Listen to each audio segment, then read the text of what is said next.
Queridas, queridos, vamos a continuar con nuestra lectura y estudio de El Leviatán de Thomas Hobbes. Ahorita estamos en una parte introductoria. Realmente hemos leído muy poco, si es que algo del texto y de las ideas expuestas por el autor. Ajá. Ahorita estamos leyendo la introducción y es una introducción no tan extensa, pero no sé qué tan necesaria sea. De todos modos, aquí estamos y vamos a continuar hablando acerca, digamos, como de la trascendencia histórica del texto que estamos estudiando. Dice el autor, Carlos Manso, me parece, lo que el hombre hace cuando renuncia al derecho de defenderse por sí mismo, transfiriendo ese derecho a otra persona, que es básicamente la teoría del Estado, ajá, que será por ahora veremos la persona soberana, es decir, en este punto de la historia, el rey, ajá, es actuar según la ley de la supervivencia. No, pero así lo está exponiendo no el autor, no Thomas Hobbes, sino el introductor. Máximo principio de la naturaleza. Es como, queridas, queridos, no es tanto si ustedes siguen viviendo con su mamá y su papá. ¿Su mamá o su papá le sigue dando de comer en la boca? Me explico. Es la misma lógica que el autor está tratando de extender. Ajá. Dice el texto, pues el motivo y el fin que hacen que un hombre, podemos ampliarlo a la humanidad, renuncie y transfiera sus derechos no es otro que el de su seguridad personal en esta vida. Esto, queridas, queridos, puede cuestionarse. De hecho, estamos en un tiempo particular en la historia en el cual se está poniendo mucho énfasis en la función, en qué tan bueno es que como sociedades en el mundo, en las distintas culturas, sostengamos gobiernos, sostengamos clases políticas. Ajá. Vamos a continuar y el de poner los medios para conservarla y no hastiarse de ella. Está hablando de la vida en general. Aquí recordemos el introductor, ahorita checamos el nombre, pero nos está exponiendo su resumen de Thomas Hobbes. Ajá. Es como, les recuerdo, estamos haciendo esto no en un afán de comprender el psicoanálisis, pero sí de contextualizarlo. Ajá. Sí de poner unos cimientos, en todo caso políticos, sociales, económicos, bajo los cuales primero vendría, ¿quién sería? Es que estamos hablando aquí de un tiempo antes de la Revolución Francesa. Yo creo que sí sería importante aproximarnos a la Revolución Francesa en su papel de conformación de las instituciones, bajo las cuales justamente vendrían la ciencia. Ajá. No solo la ciencia médica, sino la ciencia como un instrumento humano y luego estatal. Ajá. Ahorita vamos a continuar con el texto. Le recuerdo meramente introductorio.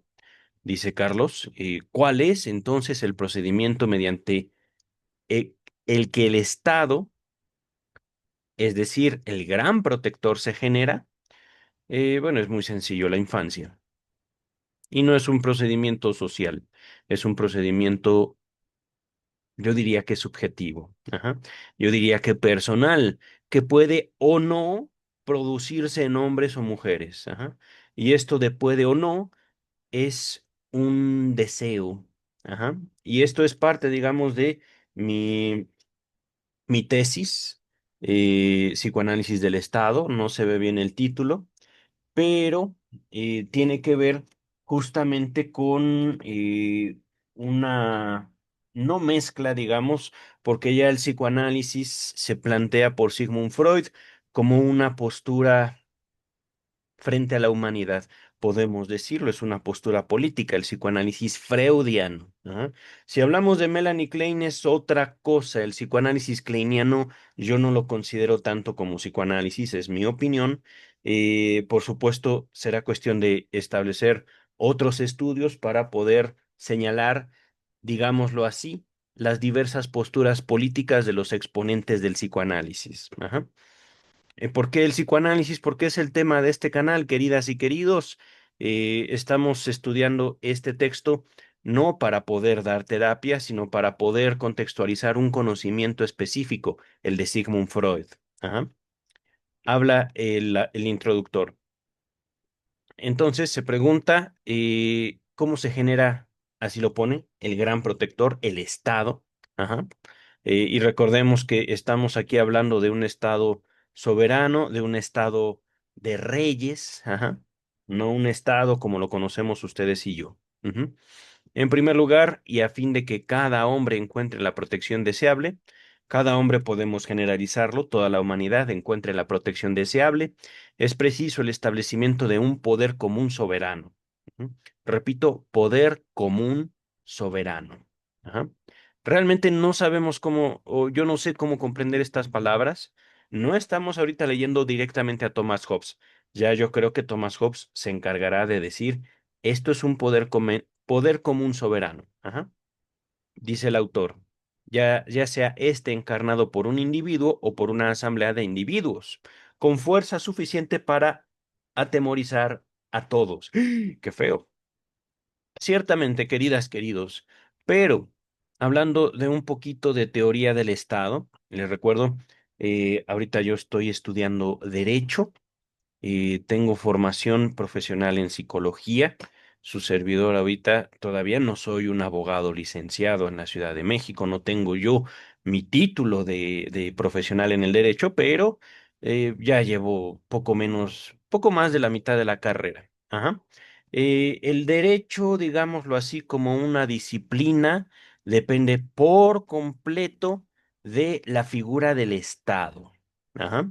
No es posible que se ejecute o se lleven a cabo un conjunto de procedimientos cuyo fin último sería la protección de un individuo, hombre, mujer, adulto o niño. Ajá.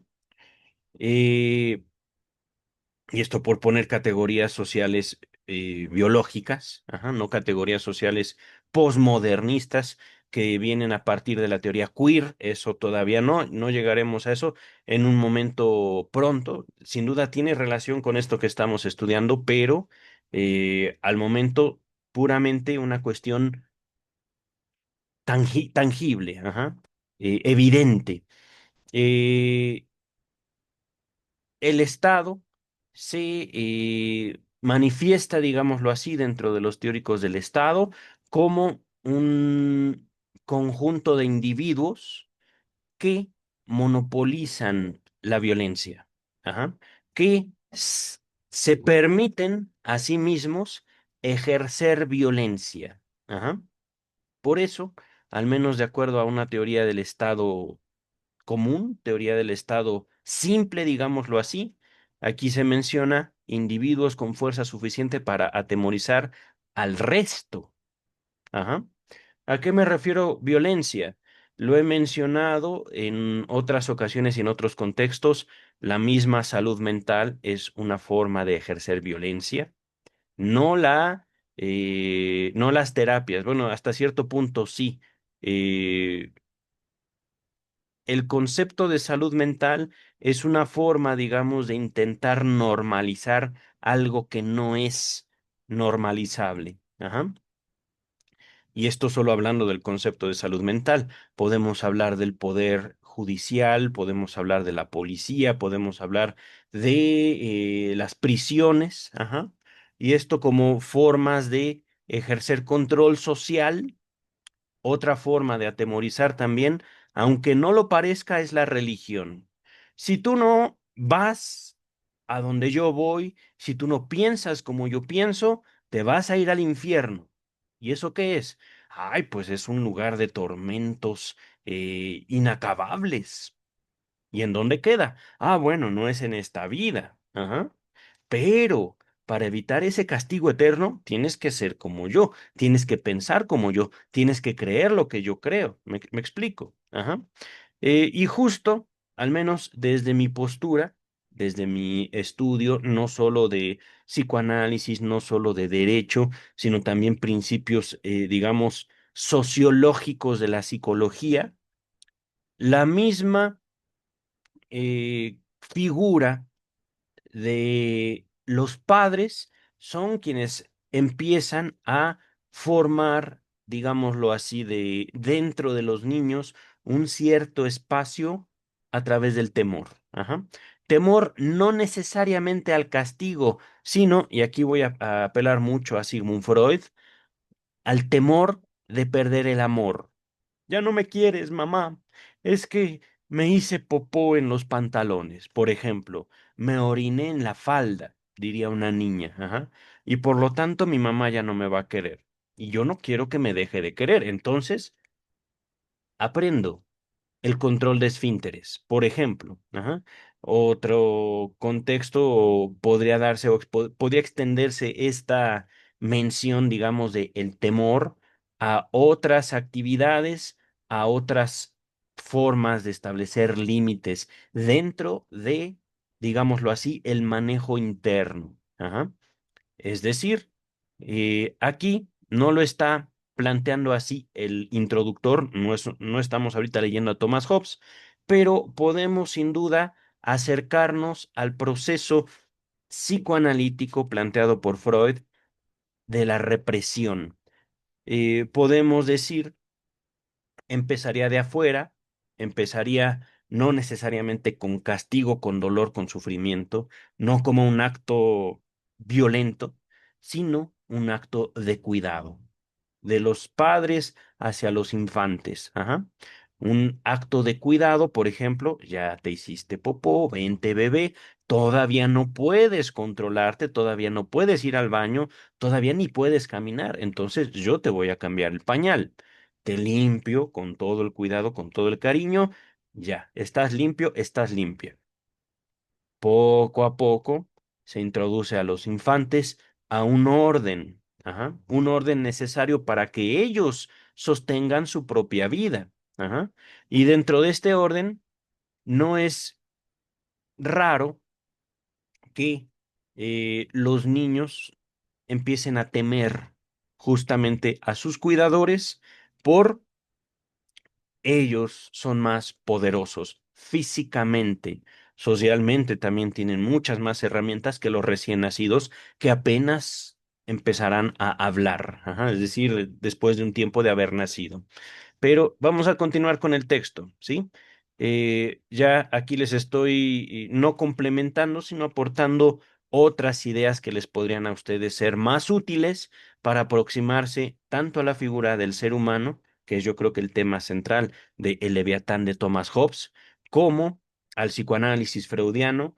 Soy el único canal de todo YouTube, ese es mi canal de YouTube, el único que tiene toda una lectura de las obras de Sigmund Freud por ediciones Amor-Ortu. ¿Sí se ve? No, no se ve. Bueno, los libros verdes, ahí está. Sigmund Freud, ediciones Amor-Ortu. Ajá. Ahorita estamos leyendo las obras de Sigmund Freud por López Ballesteros.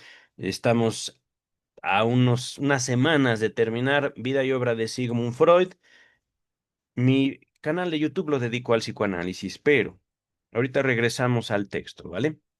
No desaparece, pues, el miedo como factor condicionante de la convivencia, sino que pasa de ser un miedo general de todos con respecto a todos a ser un miedo general de todos hacia uno, es decir, hacia el rey. Ajá.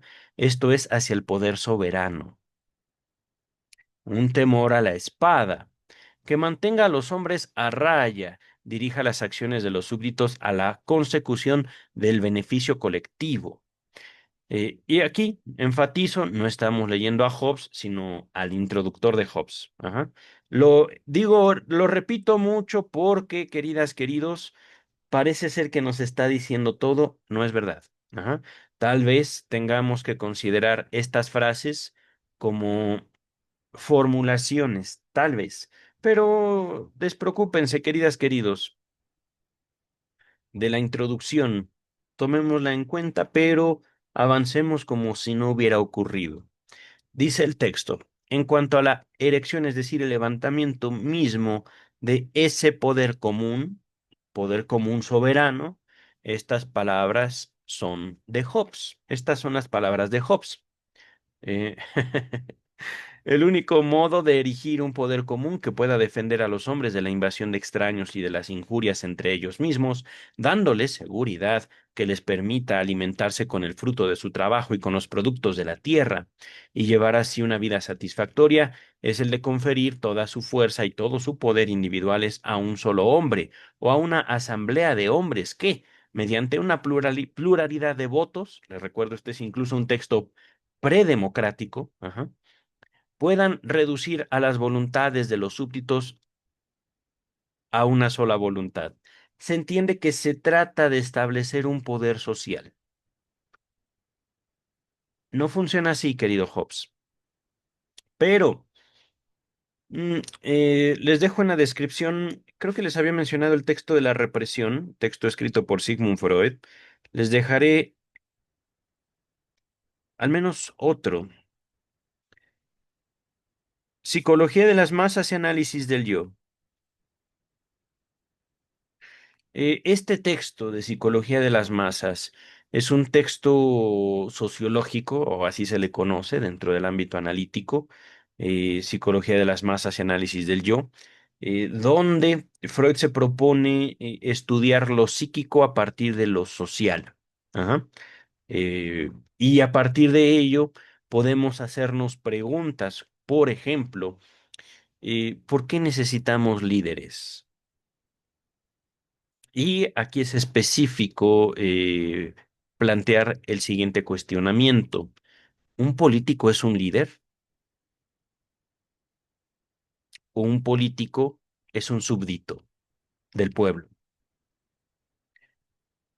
¿Por qué planteo esta pregunta, queridas, queridos?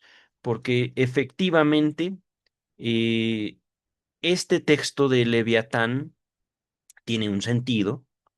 Ustedes y yo estamos viviendo un tiempo diferente, completamente diferente y un contexto completamente diferente. Si mal no recuerdo, se había especificado que Thomas Hobbes fue básicamente un lacayo, un súbdito de la corte inglesa, si mal no recuerdo, inglesa, escocesa, europea en todo caso. Ajá.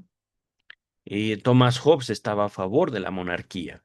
Thomas Hobbes estaba a favor del ejercicio de poder a través de los reyes. Ajá. Los reyes, la nobleza, etcétera, etcétera, etcétera. Ajá. Eso ocurrió aproximadamente alrededor de 1500. Aproximadamente. No tenemos ahorita, no es necesario el dato exacto, pero lo que sí sabemos es de que se empieza a dibujar, digámoslo así, el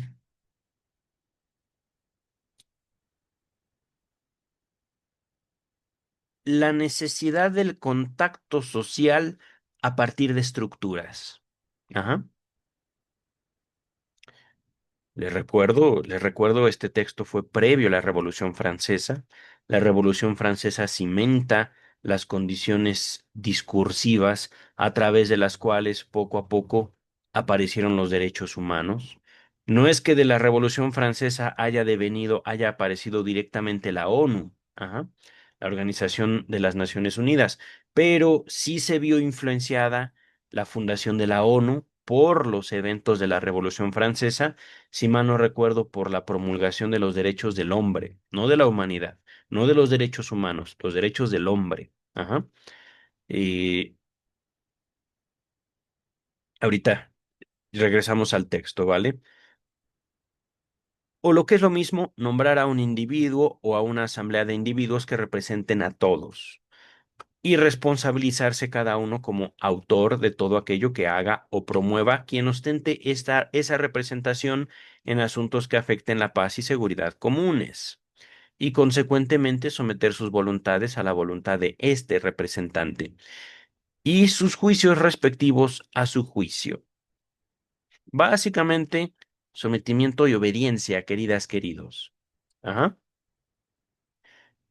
Esto es algo más que consentimiento y concordia. ¿Qué es? ¿Qué más es entonces? Es una verdadera unidad a la que se llega mediante un acuerdo de cada hombre con cada hombre. Querido, eso no es posible. Como si cada uno estuviese diciendo al otro, autorizo y concedo el derecho de gobernarme a mí mismo, dando esa autoridad a este hombre o a esta asamblea de hombres, con la condición de que tú también le concedas tu propio derecho de igual manera y les des esa autoridad en todas sus acciones. Querido Hobbes, eso no es posible, porque aún con papá y mamá, el poder cedido es un poder que regresa. Ajá. Es un poder que no puede sostenerse indefinidamente ajeno al sujeto que lo concede. Estoy teniendo, por ejemplo, una botella de agua en mi mano. Ajá. Yo podría compartir con ustedes esta botella, esta agua. Ajá. Pero darla físicamente es igual a dejar de tenerla. Ajá. Y el hecho de que alguien ceda, digámoslo así, su poder, podemos decir su derecho, pero yo más bien me gustaría definirlo aquí como poder. Ajá. Dice el texto el derecho de gobernarme. Ajá. Si yo le doy ese poder a alguien, gobierno, ¿qué es exactamente lo que estamos cediendo? Ajá. ¿Por qué yo cedería a otra persona el gobierno sobre mí mismo? ¿Por qué? ¿Con qué fin? Para que esa persona cuide de mí. Ajá. Pero, ¿qué es cuidar? ¿Qué es exactamente cuidar? El texto no lo dice. Y aquí sí estamos leyendo directamente a Thomas Hobbes. Ajá. Dice el texto, una vez hecho esto, una multitud así unida en una persona es lo que llamamos Estado. En latín, civitas. Ajá. Valores cívicos. Ujú. De este modo se genera ese gran leviatán, o mejor, para hablar con mayor reverencia, ese Dios mortal a quien debemos, bajo el Dios inmortal, nuestra paz y seguridad. Recordemos, ya en la introducción vimos que Thomas Hobbes, si bien era creyente católico, sus textos eran tomados como por algunos de sus críticos, más bien como textos heréticos, ajá. Textos que no estaban en contra, digamos, de, entre otras cosas, el dominio papal, ajá, el poder de la Iglesia Católica sobre ciertos gobernantes europeos. Ujú. Dice el texto, y por el miedo de su poder y su fuerza, producen el miedo que su poder y su fuerza producen puede hacer que las voluntades de todos se dirijan a lograr la paz interna. Interna del grupo debemos entenderlo, porque interna del sujeto a este momento no es tan necesario. Ajá. La figura aquí, fíjense, del sujeto desaparece para que el grupo y a través del grupo el gobernante adquiera la, el papel principal, digámoslo así. Dice el texto. Y es él, el rey, quien radica, en quien radica la esencia del Estado, al que podríamos definir así, una persona de cuyos actos, por mutuo acuerdo entre la multitud, cada componente de ésta se hace responsable, a fin de que dicha persona pueda utilizar los medios y la fuerza particular de cada uno como mejor le parezca, para lograr la paz y la seguridad de todos. ¿Cómo ven eso, queridas, queridos? Aquí me recuerda mucho, si bien ya no estamos en una época de reyes, me recuerda mucho la figura de un presidente. Pienso, por ejemplo, en Donald Trump.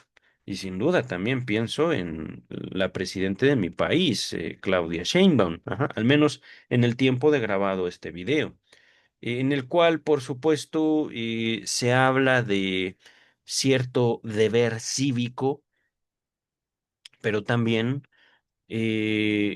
aquí, apelando al psicoanálisis, no puedo decir que odio la figura del presidente, pero sí me dan y me inspiran temor. Ajá.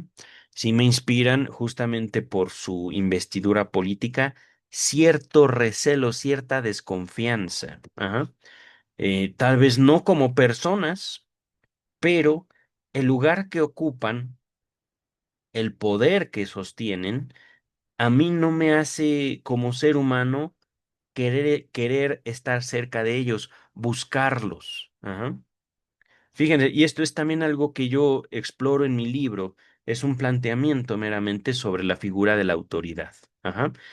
Muchos individuos podrían decir es que hay que acercarse al poder para obtener algo de poder y sustentarlo y ejercerlo y disfrutarlo en la vida propia. Pero primero que nada, la fuente de ese poder somos todos y cada uno de nosotros, queridas y queridos. Ajá. Ciertamente el poder de los estados y de los representantes del estado es un poder del que hay que tener cuidado. Como seres humanos, queridas y queridos, también por eso sostengo mi crítica hacia la salud mental. ¿Cuál es exactamente la promesa que viene a partir de ese planteamiento o esa política médica? Ajá. eh, ¿La salud mental nos garantiza, por ejemplo, que no habrá muerte? Pues claro que no, eso es imposible. Y puesto que seguirán habiendo muertes, por cuanto estamos vivos, seguirá habiendo miedo, seguirá habiendo necesidades, y todas estas necesidades, temores, son justamente la materia de explotación, no de un político, sino de la clase política en general. Ajá. La política se alimenta de la discordia. La política se alimenta de la muerte, el sufrimiento y la violencia. Vamos ahorita a continuar, queridas, queridos. Eh, Dice el introductor, las consecuencias de este acuerdo mutuo no podrán pasarle a nadie inadvertidas. Más conviene fijar la atención en dos características del convenio que estimo de importancia capital para apreciar lo que Hobbes está aquí diciendo. No me gusta eso, pero bueno, es decir, nos va a interpretar a Hobbes. La primera es que, según los términos del contrato social, se entiende, se excluye al soberano como parte del mismo. Pues sí, tú le estás dando tu libertad, papá. Tú le estás dando tu poder. Ajá. Y él puede hacer de ese poder o con ese poder lo que quiera, incluso, ¿por qué no?, matarte. Pero bueno. Los súbditos, o mejor, por mejor decirlo, los futuros súbditos, no pactan con el soberano o la asamblea, sino que establecen un acuerdo entre ellos mismos. Esto implicará el que, haga lo que haga el soberano, él no podrá ser acusado de infringimiento de contrato, pues nada se obligó, pues a nada se obligó cuando el Estado fue erigido. Ouch. ¿Por qué digo ouch? Aquí se habla un poquito, digamos, de derecho y hasta cierto punto entiendo la lógica. Eh, Les hablaba acerca de un Estado como un grupo de individuos que pretenden monopolizar la violencia. Ajá. Como un grupo de individuos que aseguran el poder del Estado es mío. Ajá.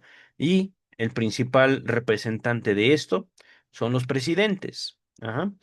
Pero, ¿qué impide, por ejemplo, que dentro de un Estado no se erija otro? Ajá.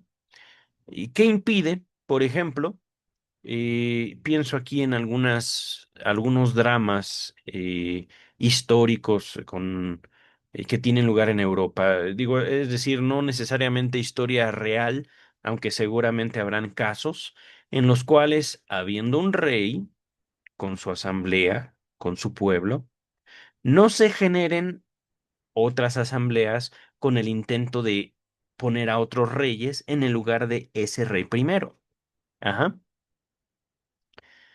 Y esto solo por nombrar un escenario en el cual, digámoslo así, la gente busque lo que es mejor para ellos, no para el resto.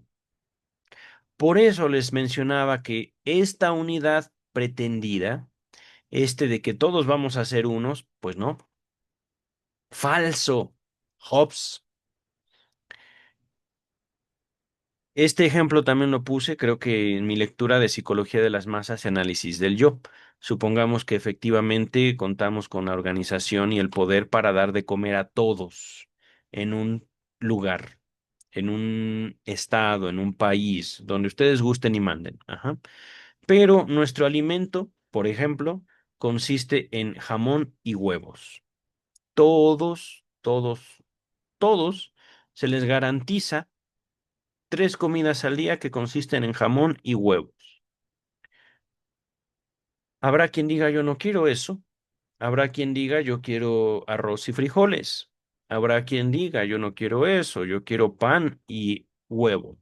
Habrá quien diga yo quiero frijoles y pan. Habrá quien no esté de acuerdo con todo esto y prefiera mejor salirse de esa comunidad, que le garantiza 3 comidas al día.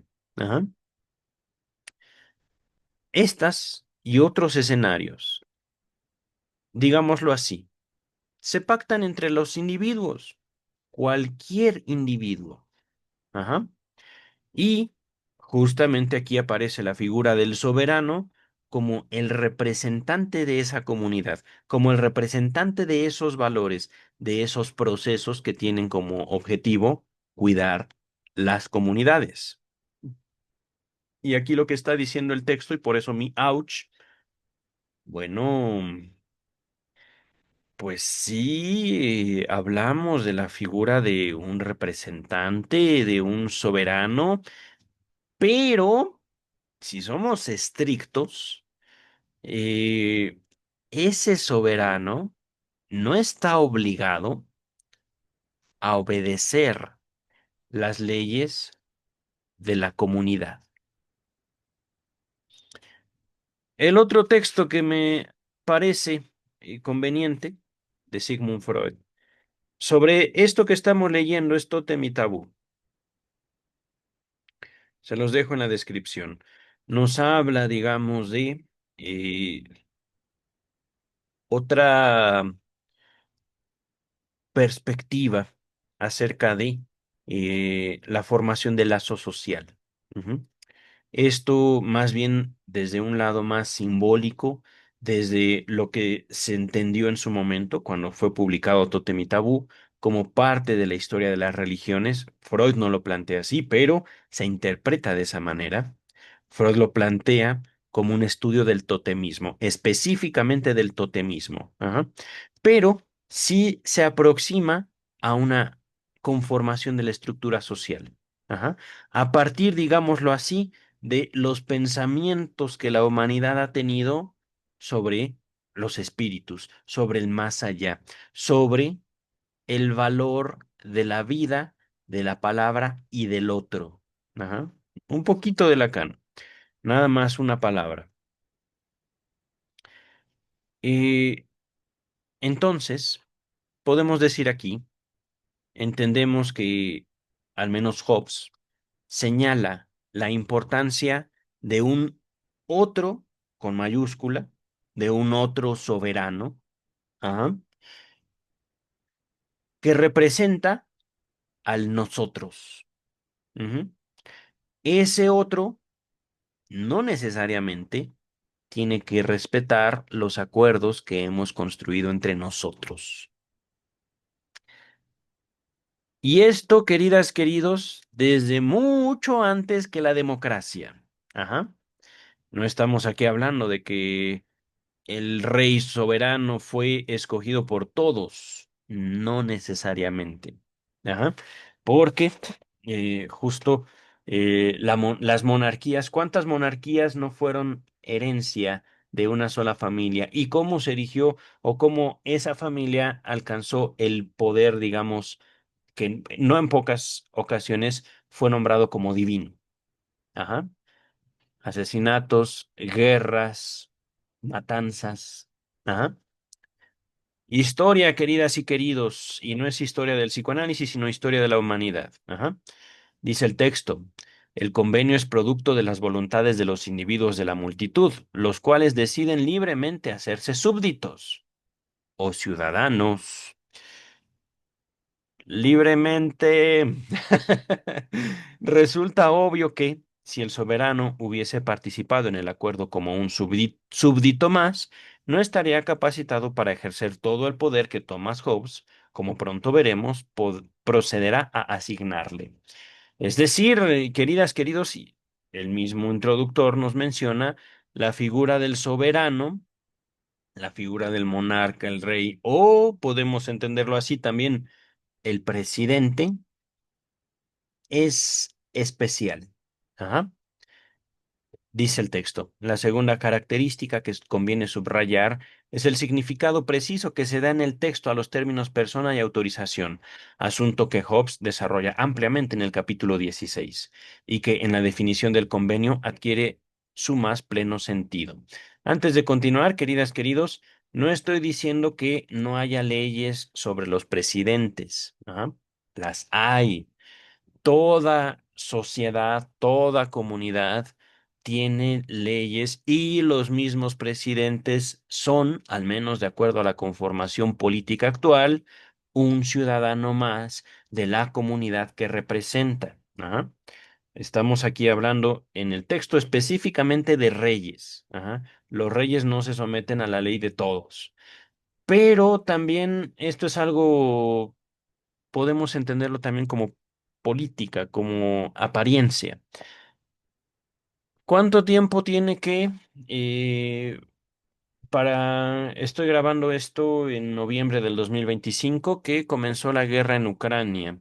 ¿Hace cuánto tiempo que se nombró a Vladimir Putin como criminal de guerra por la Corte Internacional?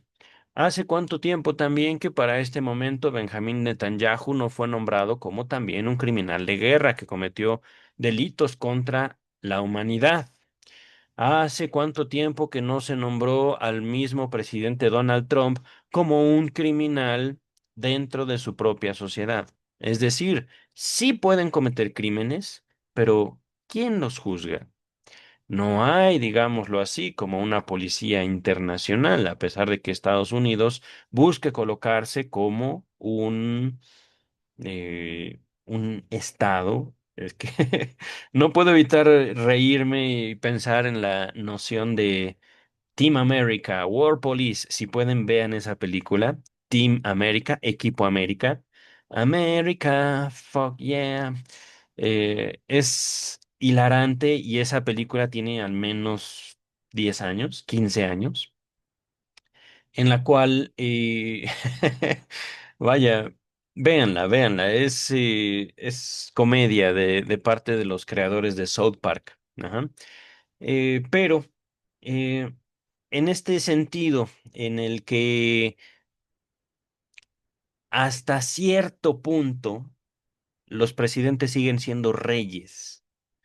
Más que este planteamiento ser un cuestionamiento sobre hay que eliminar, no, no, no, no es eso. No es mi intención favorecer ninguna revolución en ningún lado. Repito, yo no creo en las revoluciones, yo no soy marxista, yo no creo, digámoslo, en la justicia social. Eh, mm, ¿Por qué la humanidad sigue necesitando? Y esto lo planteo así, digamos, por los tiempos presentes, por justo estas observaciones que hago sobre los líderes de estados. Ajá. ¿Por qué la humanidad, las comunidades humanas siguen, tal vez no levantando reyes, pero sí erigiendo figuras sobre las cuales descansa no un poder soberano común, sino la esperanza de que sean buenos padres. ¿Por qué? Si nos queremos ver freudianos, diríamos aquí, es una manifestación de la sexualidad infantil en una comunidad. Es decir, podemos ser adultos, hombres, mujeres, podemos tener mucho desarrollo intelectual, mucho crecimiento económico, pero seguimos esperando el cuidado de madres y padres amorosos. Por supuesto, ahí la responsabilidad no recae sobre la clase política, sino sobre cada uno de nosotros, queridas y queridos. No es, repito, un afán de dañar a ningún político en su carrera, el juicio, la crítica que recae sobre sus actos, sino es más bien la necesidad de tampoco una revolución social, sino de otros mecanismos de regulación social que tomen en cuenta las responsabilidades de los sujetos humanos, no desde un punto de vista necesariamente estatal o penal. Es decir, se trata más bien de destacar el poder que tiene cada persona, no en agredir al otro, sino de establecer lazos sociales. Ajá. Mm, en otras palabras, queridas y queridos, eh, parte de lo que yo expuse en mi primer libro es la necesidad de, ¿cómo decirlo? Dejemos que el Estado se constituye con bases sólidas, dejemos que el Estado haga lo que tenga que hacer y nosotros, como ciudadanos, cada vez más conscientes de una universalidad, digamos, de una condición humana más bien que da miedo, en eso me apoyé en Hobbes, eh, ejecutar nuestra voluntad eh, con una conciencia más bien no social del deseo propio, pienso yo.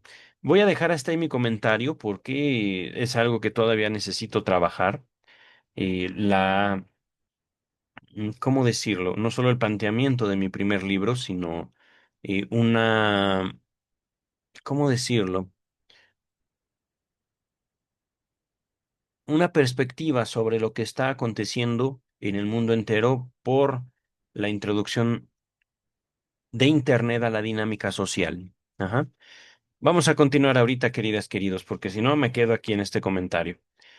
Ya ha dicho, ya ha quedado dicho, y merece la pena insistir en ello, que el pacto social jovesiano es un recurso del que se deduce la creación de la sociedad civil a partir de los postulados de la naturaleza humana, y que, y que se trata de una suerte de pactum unionins, pacto de unión mediante el que la pluralidad, las muchas voluntades individuales, se reduce por consentimiento de la totalidad o de la mayoría de una multitud a una sola voluntad corporativa, a una persona de cuyos actos la multitud misma se apropia como suyos. ¿Ya ven? Por eso digo, eso no es posible, querido Hobbes. Eso sería como mi mamá y yo volvimos a ser una misma persona, una misma carne. No, no, no, no, no, no. De hecho, puesto así, este planteamiento de Thomas Hobbes suena justo como edípico. Ajá. Seamos uno con la multitud. No, no, no, no, no, no, no, no, no. Jamás, de hecho. Dice el texto. Por eso puede decirse que, rigurosamente hablando y por ironía, por irónica que sea, una conclusión semejante, el grande y sutil argumento político de Leviatán viene a desembocar en un gobierno del pueblo. Ay, qué bonito, pero no, no es posible. En el que la voluntad de este, del pueblo, sea representada por el poder soberano, sin lugar ya para reivindicaciones de ningún tipo, pues tal cosa sería contradecir en absurda pretensión los términos en que el pacto popular ha sido establecido. ¿Se fijan? No solo es una cuestión de que tú decides por mí hoy, mañana y siempre te voy a obedecer, pues no. Es una cuestión de que ese acuerdo no va a cambiar. Es decir, es un imposible tras un imposible. Ajá. Dice el texto, el régimen soberano, sea una monarquía, gobierno de uno, una aristocracia, gobierno de unos pocos, o una democracia, gobierno de muchos, es, dirá Hobbes, asunto marginal a la esencia del convenio. Ay, sí, claro. Siempre será el pueblo el que gobierna, representado por la persona del Estado soberano. Claro. Siempre será cada súbdito autor de todas las acciones y juicios del soberano instituido. Pues no. Es como decir, los atropellos de Donald Trump hacia los pactos económicos internacionales es voluntad del pueblo americano. No, es voluntad y acto de un solo individuo. ¿El pueblo lo deja? Sí. Nota número 13. Esta idea responde también al grabado alegórico que aparece en la página titular de Leviatán y que aquí reproducimos. En esa imagen, gráfica del cuerpo político es el pueblo el que viene a formar en apretada multitud su torso y sus brazos. Permítame un segundito, está aquí abajo. Oh, está bastante lejos al parecer. Carlos Mellizo. Esta imagen. Ajá. Este sería el rey. Esto sería el pueblo. Ajá. Pero es una postura bastante inocente la de Thomas Hobbes. Unidad, unidad, pues no, querido, no, así no funcionan las cosas. Es más, digo, esto es puramente freudiano. Lo real, no lo real lacaniano, sino la realidad es que ni siquiera nosotros, como individuos, somos una unidad. Evidencia de este planteamiento es el sueño, es la relación que tenemos a veces de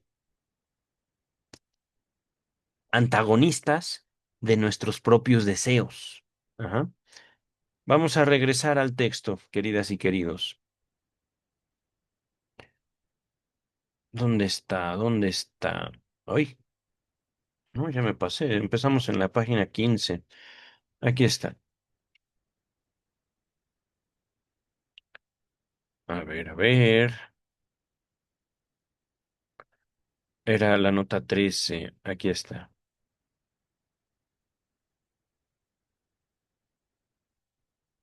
Ujú. Más la eficacia del pacto quedaría anulada si los derechos transferidos por el pueblo a quien ostenta la soberanía no fuesen absolutos. Pues no, no son absolutos. No pueden ser absolutos porque también en esta relación de decisión que tenemos con nuestro propio deseo, que nosotros mismos gestamos, ni siquiera el poder es absoluto en nuestra vida. Por eso es una ilusión linda el querer que el poder sea absoluto en el soberano. No, no puede ser. Dice el texto, en el capítulo 18 de Leviatán se enumeran los derechos que corresponden al soberano. Derecho de judicatura, derecho de hacer la guerra, derecho de firmar la paz con otros estados, derecho de recompensar y castigar a los súbditos, etcétera. Que aquí me sonó completamente a la Constitución mexicana, queridas y queridos, que por supuesto no estamos aquí hablando de un texto propiamente constitucionalista, es decir, un texto que se proponga hacer o favorecer la formación de documentos llamados constituciones, en los cuales los estados marcan sus pautas para sus ciudadanos, ajá, y para otros estados. Estamos hablando aquí de un texto, digamos, que se encamina hacia la conformación de los estados modernos. Dice el texto. Anticipando posibles reacciones del absoluto poder al absoluto poderío que es otorgado al soberano, advierte Hobbes que, palabras de Hobbes, alguno pudiera aquí objetar que la condición de los súbditos de los súbditos es sobremanera miserable. Repito, alguno pudiera objetar aquí que la condición de los súbditos es sobremanera miserable, puesto que están sometidos a los deseos y otras pasiones de aquel o aquellos que tienen en sus manos un poder tan ilimitado. Continúa el comentarista. La objeción queda a renglón seguido contestada en términos que, teniendo en cuenta los presupuestos del argumento, eran previsibles. Dice Hobbes, quienes se quejan no reparan quienes se quejan no reparan en que el estado del hombre no puede estar nunca libre de incomodidades y que aun la mayor que pueda acaecer a la generalidad del pueblo bajo cualquier sistema de gobierno es insignificante si se la compara con las miserias y horrores que acompañan a toda guerra civil o a esa disoluta condición en que se hallan los hombres cuando no hay autoridad ni sujeción a las leyes y donde falta un poder coercitivo que les ate las manos y que no les permita caer en la rapiña y en la venganza. Ya no sé si pueden ustedes mismos cuestionar a Hobbes. Ajá. Yo creo que sí, queridas, queridos, porque este es, digamos, el espíritu del canal. Si hacemos ahorita un cuestionamiento hacia Hobbes, también lo hicimos hacia Freud en su momento. Ujú. Mm, lo que plantea Hobbes es no que justamente vivamos inconformes con el gobierno, cualquier clase de gobierno, sino más bien Hobbes dice, ustedes tranquilos que de todos modos, si no es este gobierno, puede ser otro peor. Ajá. Y en eso posiblemente tenga razón. Ujú. Es por eso, queridas y queridos, que no creo en las revoluciones. Esto es también, no me acuerdo si tiene un nombre esta teoría o esta interpretación, no recuerdo si incluso tiene que ver con el materialismo histórico de Marx. Eh,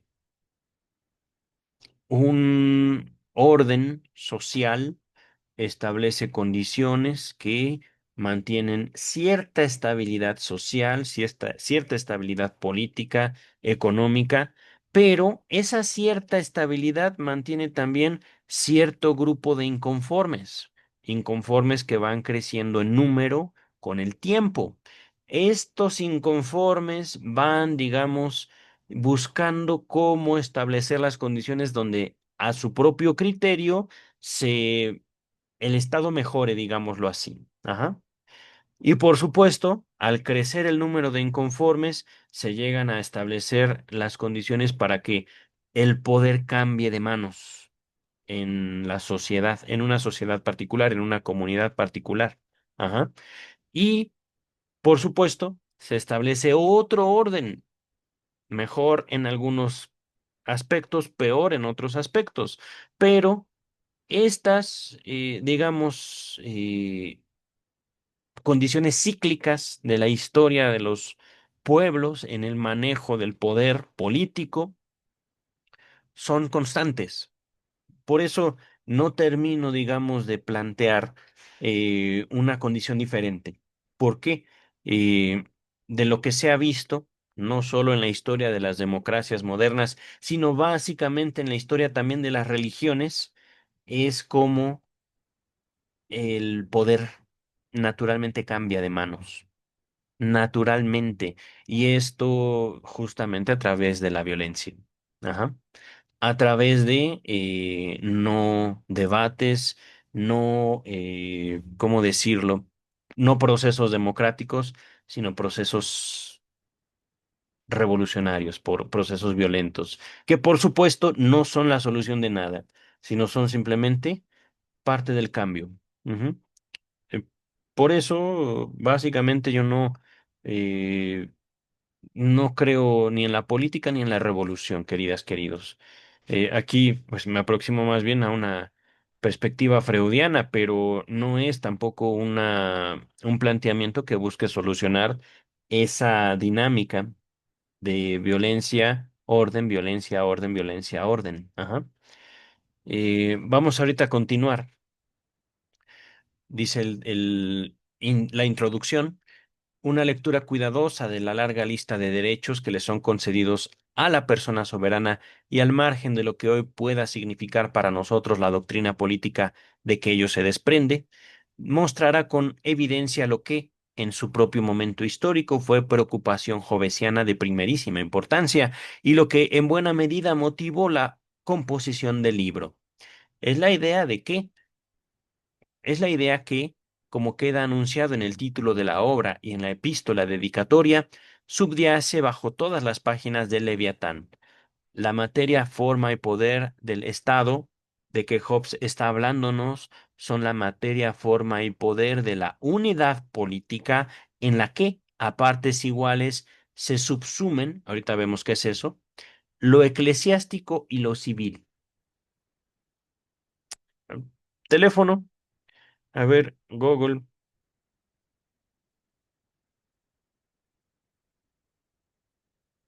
un segundito. ¿Qué es subsumir? Teléfono. A ver, léelo. Léelo, vale.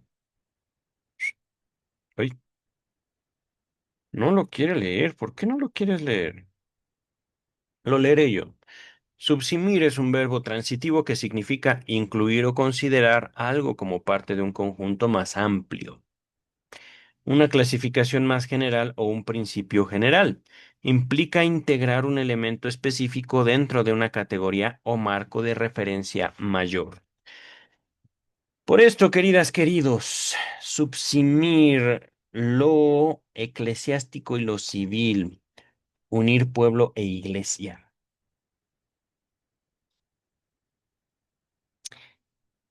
No creo que el Vaticano esté de acuerdo con eso. Y queridas, queridos, cuando digo esto, cuando digo que eh, también hay una influencia religiosa, digamos, dentro de la conformación de lo político en sí, es porque a partir de ¿cómo decir? La institución de una interpretación de los hechos es como podemos entender la forma más básica del ejercicio del poder. Ajá. Es decir, eh, unir la iglesia. ¿En serio? Nada más en eso, queridas y queridos.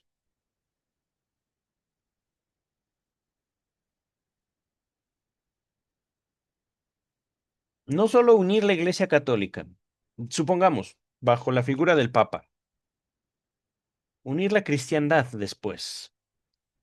Imposible.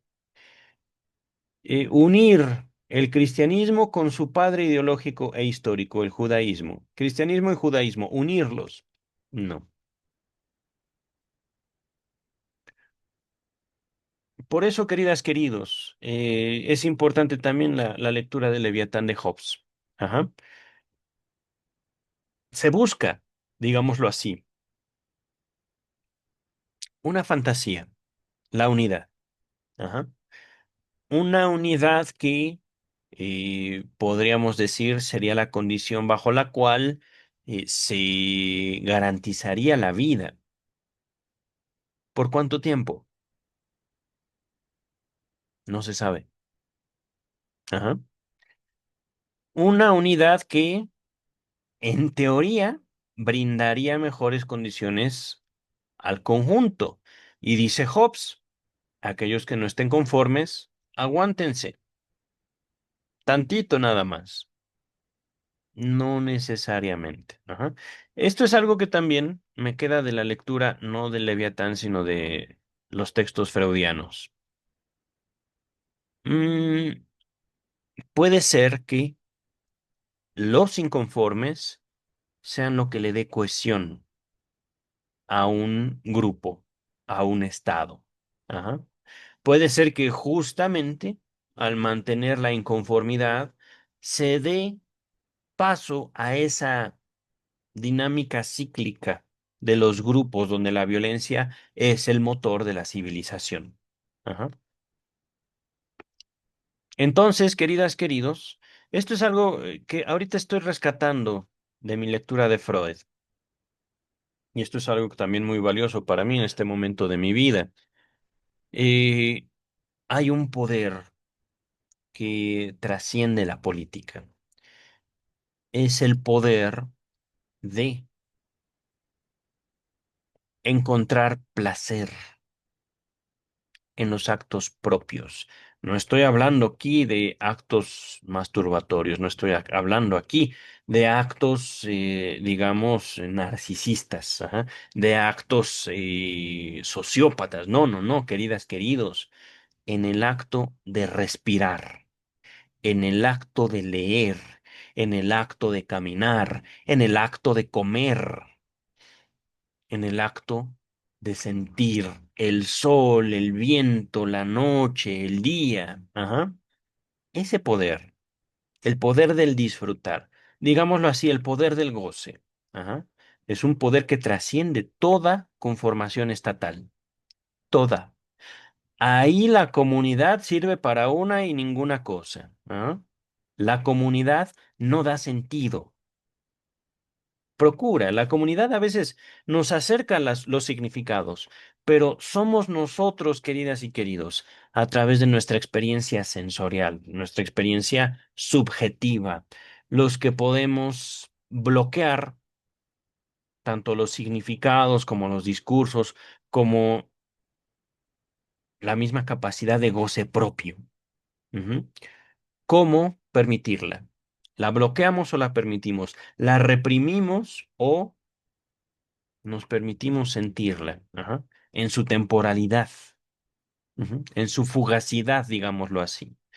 Ahorita vamos a continuar, queridas, queridos, porque el texto fue mucho más demandante de lo que yo pensaba. A ver, permítame un segundito.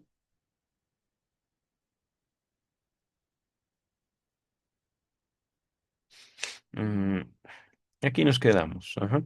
Vamos al menos leer otras dos páginas. Repito esto porque es importante. La materia, forma y poder de la unidad política en la que, a partes iguales, se subsumen lo eclesiástico y lo civil, la conjunción y que se inserta entre ambos términos podría sustituirse por un guión eclesiástico-civil. Ajá. Em, Se puede entender también así, queridas, queridos, la eliminación de toda forma de religión o la difusión de una religión. Ajá. La religión estatal, la religión civil. Lo único que demandaría dicha condición, digámoslo así, personal, sería yo y el grupo somos uno mismo, que repito, me parece un planteamiento muy edípico, completamente imposible. Ajá. Dice el texto. De entre todos los derechos enumerados en el capítulo 18, el que Hobbes subraya con mayor insistencia es el que obliga a los súbditos del Estado instituido, y en cuanto miembros del cuerpo social, a prestar obediencia absoluta al soberano, tanto en materia civil como en materia religiosa. Ridículo, perdón, Hobbes, pero es ridículo. Lo voy a poner así, queridas, queridos. Eh, Es como decirle a una persona ansiosa, deja de estar ansioso. Es como una persona que está emocionada, cálmate. Ajá. ¿Por qué habría necesidad de algo así, querido Hobbes? No, simplemente no es posible. Dice el texto, como buen moralista, Hobbes reconoce la libertad íntima que cada hombre tiene para adherirse in foro interno, de manera interna, digámoslo así, a la creencia religiosa que le plazca. Pero en cuanto miembro de la organización política, ha de someterse al soberano en todo aquello que éste juzgue necesario para conservar la paz entre los súbditos, lo cual incluye el acatamiento de aquellas doctrinas y opiniones que la persona soberana y solo ella estime conducentes al bien común. Dice Hobbes, si el soberano renuncia a tener control sobre las doctrinas, nos advertirá Hobbes, los hombres se alzarán en rebelión por miedo a los espíritus. Aquí se escuchó freudiano, pero de aquí, dice la introducción, que las dos últimas partes del Leviatán, las cuales pese a su extensión suelen ser poco comentadas y hasta excluidas de algunas ediciones recientes de la obra, resulten imprescindibles para entender las más genuinas intenciones de su autor.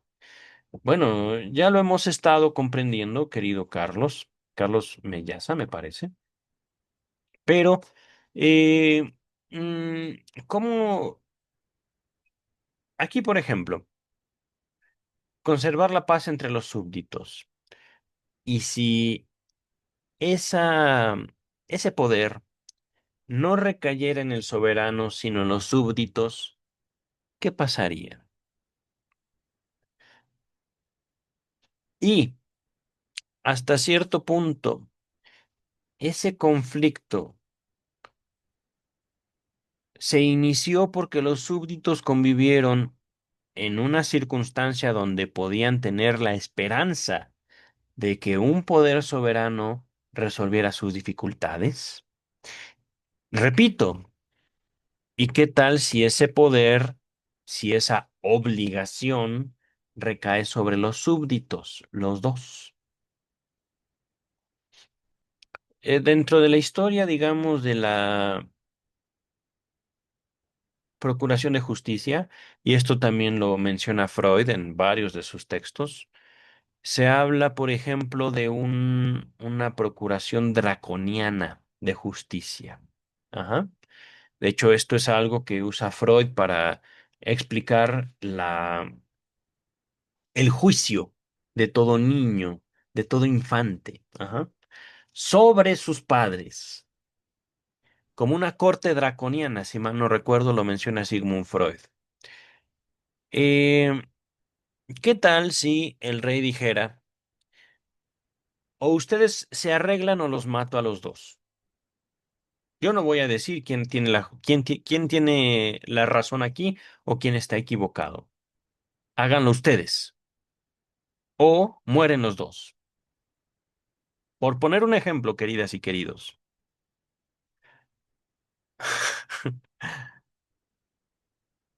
Esa es otra pregunta. Investiguen qué es una corte draconiana y por qué han ocurrido en la historia de la humanidad esa clase de organizaciones jurídicas, digámoslo así, esa clase de necesidades sociales. Esto de aquí, el soberano renuncia a tener control sobre las doctrinas. Apesta a salud mental. Apesta, pero fuertemente, queridas y queridos. Y es ahí también donde decimos, no es posible, querido Hobbes, no es posible que haya podemos entenderlo así, un rey sacerdote, ajá, un presidente sacerdote. No, obviamente, todo individuo de toda comunidad va a compartir ciertas perspectivas que el resto, perspectivas, podemos decirlo así, metafísicas, ajá. Pero también, querido Thomas Hobbes, y esto es puro psicoanálisis freudiano, podemos dudar de la existencia del pensamiento y por lo tanto podemos dudar de la existencia de las doctrinas en cuanto todo ser humano tiene una relación única, específica y particular con el lenguaje. Voy a poner un ejemplo. Es que Dios es amor. ¿Dios es amor? ¿Qué me quieres decir con eso? ¿Que debo tener relaciones sexuales contigo? ¿Que debo darte mi dinero? Ah, ya sé, ya sé. Dios es amor, quiere decir que... No, no sé. Dios es amor, dice todo y no dice nada. Ajá. Dependiendo del contexto, dependiendo de la persona.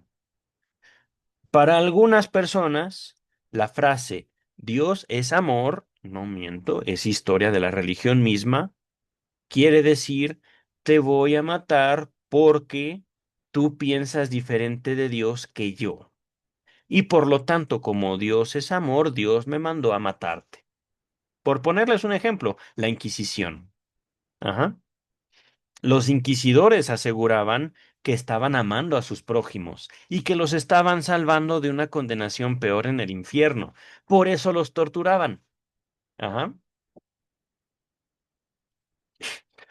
Es que, queridas, queridos, la relación del ser humano con el lenguaje no es directa, no es universal, es única, específica. Por eso, queridas, queridos, el estado que propone Hobbes es completamente imposible, completamente, pero definitivamente, y esto es algo no real, sino parcial. Ajá. Todo representante de todo estado, de todo poder común, ajá, tiene cierta relación, digámoslo así, con los espíritus que dominan el discurso de su pueblo. Por decirlo así, lo inconsciente en su pueblo. Ejemplo, Donald Trump no es un sacerdote, está lejos de ser una figura moralmente aprobable, es decir, es un criminal. Donald Trump es un criminal dentro de su propia comunidad, pero es exitoso económicamente. Y ahí está el espíritu del pueblo americano. Norteamericano sería más justo decirlo. En el éxito, en el dinero. Ahí tienen la relación de Donald Trump con la religión estadounidense, que por supuesto podemos nombrarla como protestante y conservadora, pero no es así. Es más bien rapaz. Y en su afán de In God we trust, en Dios confiamos, eh, justamente, ¿no? Es un ¿cuál Dios? El dinero. Ajá. De tal manera que ahí está su representante. Ujú. Y por supuesto, esto es no una crítica a la política norteamericana, es una observación que por supuesto se adapta a aquellos fenómenos, aquí sí ya más bien democráticos, que van a, ¿cómo decirlo?, imponer a su tiempo otros representantes, más conforme, digamos, a otra idea o otra representación de Dios en, digamos, en el espíritu americano o norteamericano, el espíritu estadounidense. Dice el texto, de ahí que las dos últimas partes de Leviatán, esto ya lo habíamos leído. Permítame un segundo. A ver, a ver, a ver. No. Terminamos con este párrafo, yo creo. La tercera parte es toda ella un ataque minucioso, saturado de referencias bíblicas a ese imperium in imperio, no sé qué es, que el poder eclesiástico y muy especialmente el poder papal, pudiera reclamar para sí. El argumento en favor de una soberanía que empuña al mismo tiempo el báculo pastoral y la espada de la autoridad civil. Ah.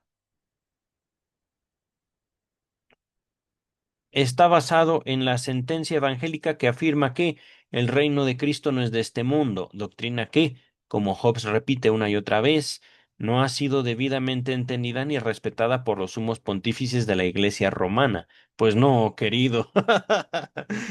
Pero, queridas y queridos, no voy a decir, no, mi intención no es defender aquí el catolicismo es el catolicismo y no es necesario, pienso yo, defenderlo.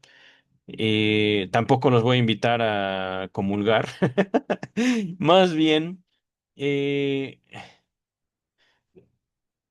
pienso yo, se encuentra en una crisis profunda el catolicismo.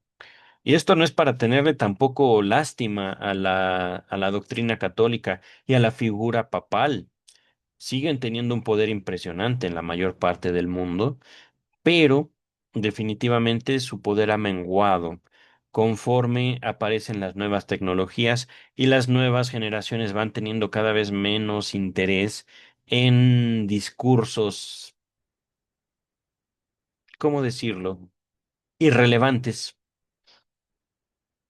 Es que no hay otra forma de señalar el abordaje católico del cristianismo, de, digámoslo así, la herencia hebraica. Ajá. Dice el texto, y con herencia hebraica me refiero al Antiguo Testamento, queridas y queridos, no a Sigmund Freud, no al psicoanálisis. Ajá. Tiene influencia el judaísmo en Sigmund Freud, definitivamente, pero no es, digamos, el psicoanálisis un afán de sostener un poder religioso en el judaísmo, para nada. De hecho, yo diría que todo lo contrario. Para mayores referencias, Moisés y la religión monoteísta no es, digamos, un ataque de Sigmund Freud a la religión en sí, pero sí es un cuestionamiento severo hacia el papel de la Biblia como libro sagrado. Ajá. Moisés y la religión monoteísta de Sigmund Freud lo encontrarán en la descripción de este video. Dice el texto. El argumento en favor de una soberanía que empuñe, eso ya lo leímos. Eh, Tampoco por los representantes eclesiásticos de otras confesiones. Toda iglesia, sentencia Hobbes, que dicte órdenes al margen de las que son dictadas por el legítimo soberano, es culpable de usurpación. Helo aquí, queridas, queridos. Les voy a dejar también en la descripción un trabajo que hice hace unos años y tengo un nivel decente de inglés y en mi, digamos, no puedo decir carrera de traductor, pero sí me he acercado a comunidades. Traduje un libro llamado Lucifer, Ángel de Luz y Oscuridad. Ajá. En ese libro no son ideas mías, son ideas de un teólogo norteamericano, no recuerdo el nombre de este teólogo, pero lo pueden encontrar así en Amazon. Les dejo el link en la descripción. Lucifer, o si era Lucifer, Ángel de Luz y Oscuridad. El autor señala, y esto ya en tiempos de hace algunos, algunas administraciones del poder norteamericano, del gobierno norteamericano, creo que ni siquiera había sido electo Barack Obama, ajá, pero el autor de aquel libro señala cómo la iglesia no puede someterse al Estado, no puede, porque la iglesia tiene un objetivo, tiene un fin, que es la salvación de las almas.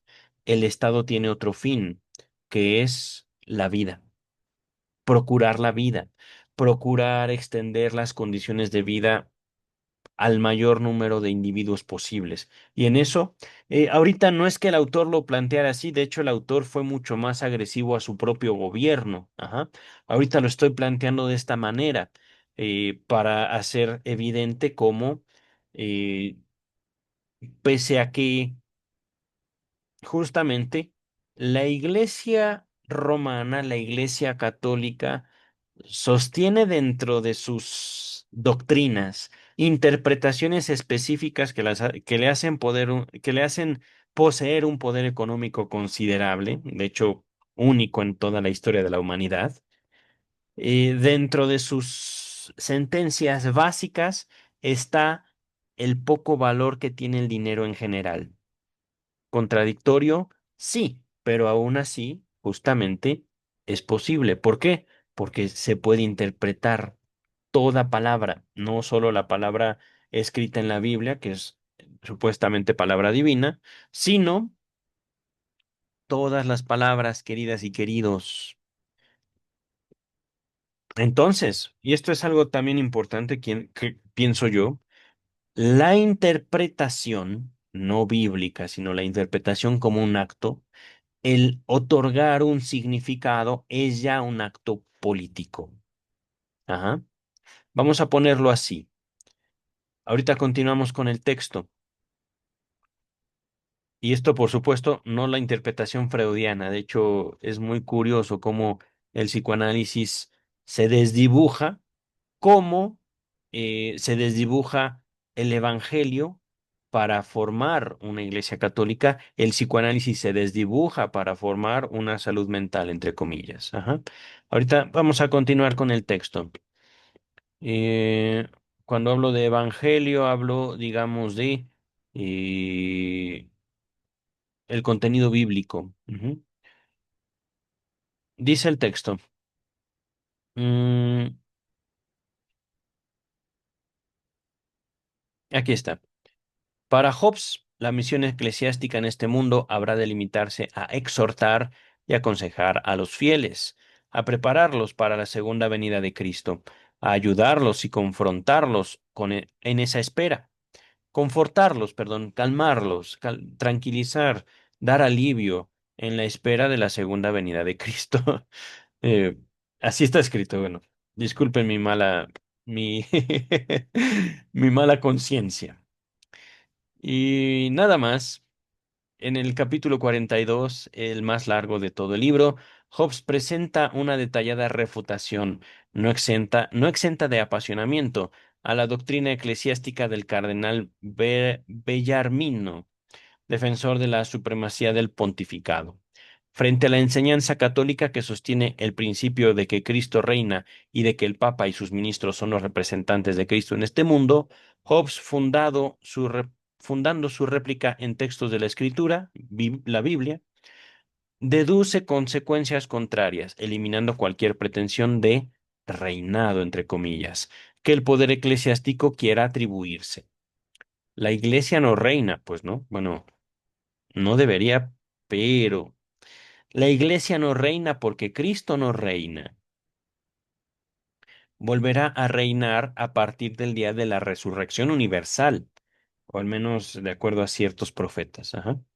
Vivimos, mientras tanto, un tiempo de renegación, entre comillas, y en ese tiempo no hay poder eclesiástico separado del poder civil, que pueda obligar a ningún tipo de obediencia.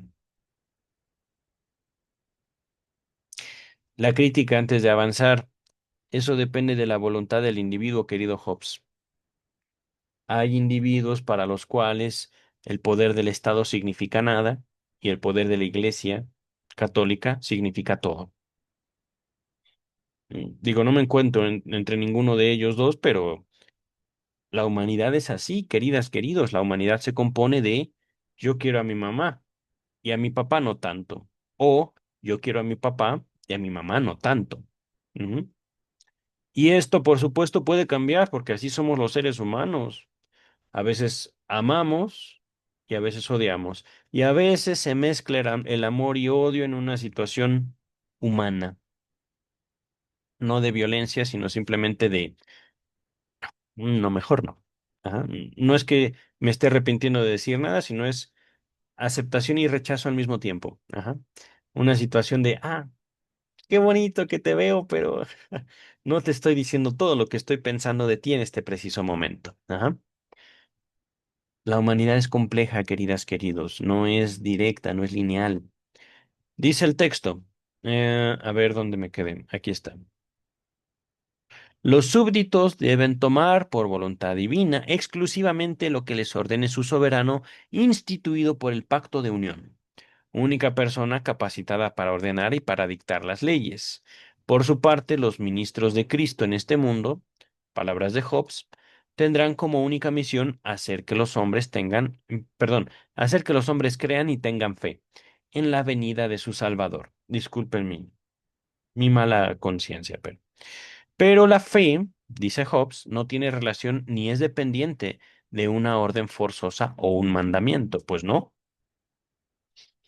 ahí es donde se equivocó profundamente la Iglesia Católica en instituir la fe a través de la fuerza, a través de las torturas, a través de la amenaza y la fuerza, la violencia. A ver.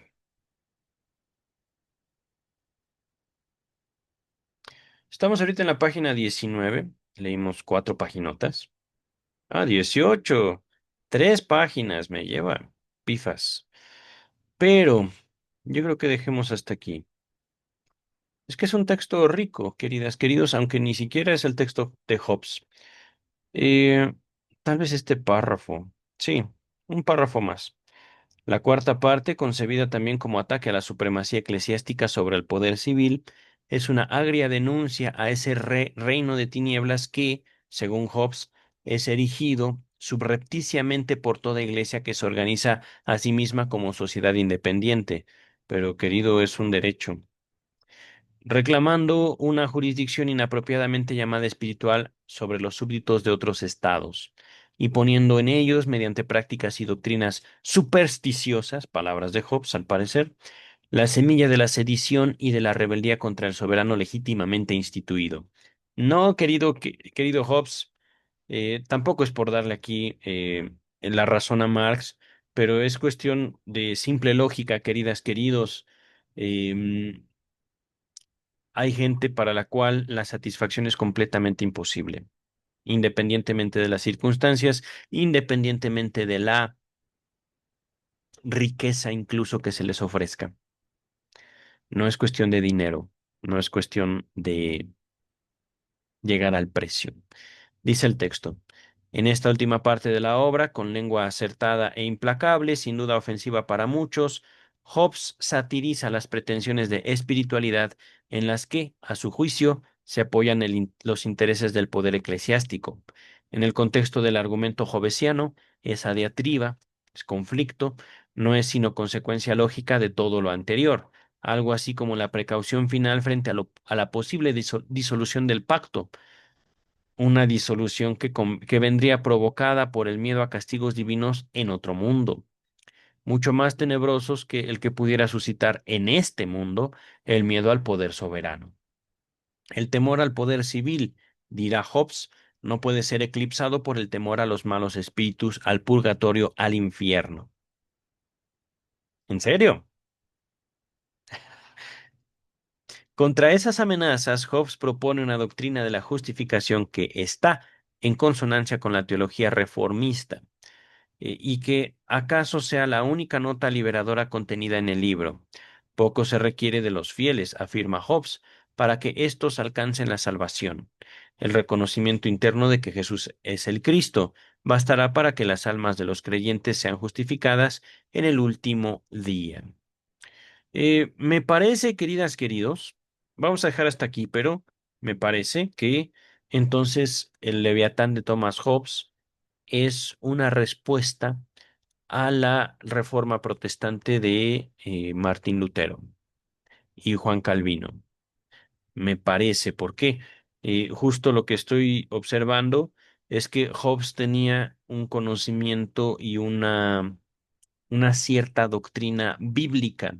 Es decir, recordemos que si bien la Biblia es un libro más del montón que hoy tenemos en nuestro acervo cultural, fue, digamos, como el centro de un movimiento histórico que pretendía, por un lado, la Iglesia Católica monopolizar la posesión, la traducción y la interpretación de la Biblia, pasa a, digamos, las lenguas vulgares, las lenguas eh, populares. Ajá.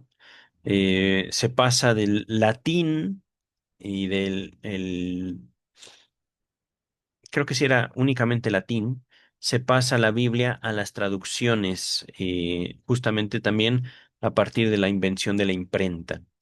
Entonces, coinciden históricamente estos eventos la Reforma Protestante, la difusión, la traducción de la Biblia y la difusión a muchas lenguas, a muchos pueblos, y justamente la libertad de una interpretación. Pero ese es el punto también, digamos, de la imposibilidad del planteamiento de Thomas Hobbes. No hay un consenso único sobre lo que signifique el texto bíblico al día de hoy, 2025, y seguramente no lo habrá nunca. Porque, queridas y queridos, no es una cuestión de significado, sino de sujetos. Ajá. No es una cuestión de que el significado sea lo que le dé vida al texto, sino de que son los sujetos intérpretes antiguos, presentes y futuros, lo que le dará vida, no al texto, sino al significado que a su vez le dará ciertas implicaciones a los textos. Vamos a dejar hasta aquí, queridas, queridos. Esto que les estoy comentando no es, ¿cómo le decían? Eh, Epistemología, no es filosofía, es tampoco lingüística, pienso yo. Es parte, digamos, de mis experiencias con el psicoanálisis freudiano. Ajá. Esto es fruto de mi propio análisis, fruto de mi propia lectura de Freud. Tampoco lo dice Freud así como lo estoy diciendo.